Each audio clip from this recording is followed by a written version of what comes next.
Hablemos ahora de otro tema clave por estas horas y que tiene que ver con que se agotan los plazos que había dado el presidente electo Luis Lacalle Pou para que los diferentes socios de la coalición presenten sus propuestas de modificaciones al anteproyecto de ley de urgente consideración. Desde enero y hasta ahora lo que han venido haciendo los 5 socios de la coalición es estudiando artículo por artículo para tratar de definir, cuáles son aquellos aspectos que quieren modificar, pero lo han hecho con muchísimo hermetismo y bajo el compromiso de hablar sobre estas modificaciones una vez que haya consenso. Vamos a repasar para comenzar sobre este tema lo que decía el diputado y uno de los negociadores sobre este tema por el Partido Independiente, Iván Posada, respecto a qué significa y cómo ha sido este proceso para la coalición. Va a ser el primer acto de gobierno y que en consecuencia va a ser la primer prueba a la cual va a estar sometida la coalición. Todo nuestro esfuerzo es tendiente a que este proyecto de ley de urgente consideración sea un proyecto de consenso. Bien, y si bien se han manejado las cosas con bastante hermetismo, podemos ver, qué sabemos hasta ahora. Y lo que sabemos hasta ahora es que lo que ha venido sucediendo es muy similar al proceso que ocurrió con los diferentes socios de la coalición antes de las elecciones de noviembre, cuando negociaron el compromiso por el país. Ustedes saben, aquí en BTV Noticias les presentamos un borrador de aquel compromiso por el país que incluía un montón de propuestas que venían del programa del Partido Nacional. Muchas de ellas polémicas y muchas de ellas que luego de negociar con los diferentes socios de la coalición fueron quitadas de ese compromiso por el país que finalmente se presentó en acuerdo a toda la ciudadanía y con el que Lacalle Pou ganó las elecciones.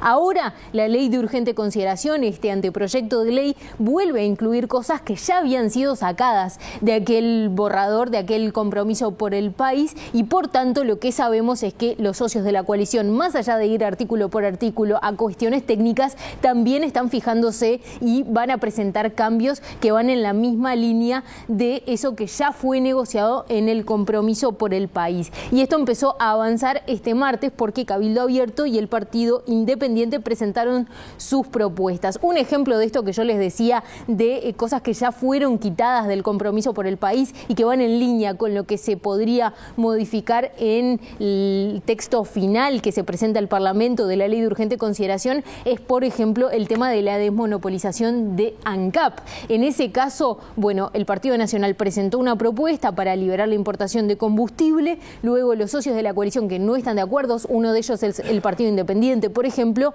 propusieron quitarlo. Eso finalmente se saca, vuelve a aparecer en la ley, en el borrador justamente de la ley de urgente consideración en este anteproyecto, y ahora todo hace pensar que podría ser quitado nuevamente. En cuanto a las cosas que ya se presentaron a los negociadores que están trabajando este tema, que son la vicepresidenta electa Beatriz Argimón y el redactor de este proyecto de ley de urgente consideración y el futuro prosecretario Rodrigo Ferrés, sabemos, por ejemplo, que Cabildo Abierto presentó propuestas en materia de seguridad, salud pública, comercio fronterizo y vivienda.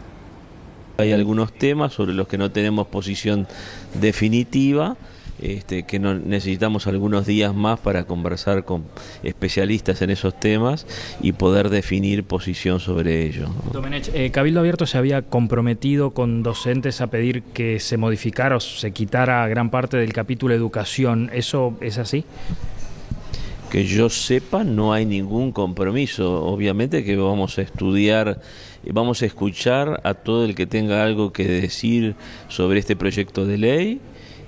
Vamos a estudiar las objeciones que se puedan realizar y vamos a ver si las compartimos o no. Los otros que se presentaron también fueron los independientes, que no quisieron decir cuáles fueron las modificaciones que presentaron, pero qué pasa en el otro socio mayoritario, el Partido Colorado. Son los que están todavía trabajando en esa propuesta de modificaciones. Según supo BTV Noticias, entre mañana y el viernes estarían presentándole a Argimón y a Ferrés cuáles son las modificaciones y los cambios que consideran que deberían hacerse a este anteproyecto de ley de urgente consideración. Lo que sí sabemos es lo que decía hace pocos días nada más Ernesto Talvi, uno de los líderes del Partido Colorado, que decía que iban a presentar propuestas en prácticamente todos los capítulos de la ley. Esperamos que los artículos que que se necesiten para llevar a partir del 1 de marzo una reforma educativa integral con el foco puesto en las periferias urbanas. Eso es algo que esperemos que va a estar en la ley, estamos seguros que lo va a estar, y algo en lo que espero que vamos a construir un consenso claro entre todos los partidos. Y por último, otro de los socios de la coalición, el Partido de la Gente, va a presentar sus propuestas de modificaciones en esta jornada. Esta tarde, según supo BTV Noticias, y van a ir por el lado de las pequeñas empresas, todos los artículos que tienen que ver con las pequeñas empresas, el control de bienes del Estado, también el funcionamiento de nuevas agencias que se crean por parte de la Ley de Urgente Consideración en el Estado, por ejemplo, la de evaluación de políticas públicas, donde no tienen ninguna propuesta porque están de acuerdo en todos los artículos, según nos decían, es en el tema de seguridad. Hasta acá entonces este repaso sobre cómo se viene negociando la Ley de Urgente Consideración, que en poco tiempo nada más va a ingresar al Parlamento. Les propongo ahora hacer una primera tanda en esta edición mediodía y ya seguimos con más BTV Noticias.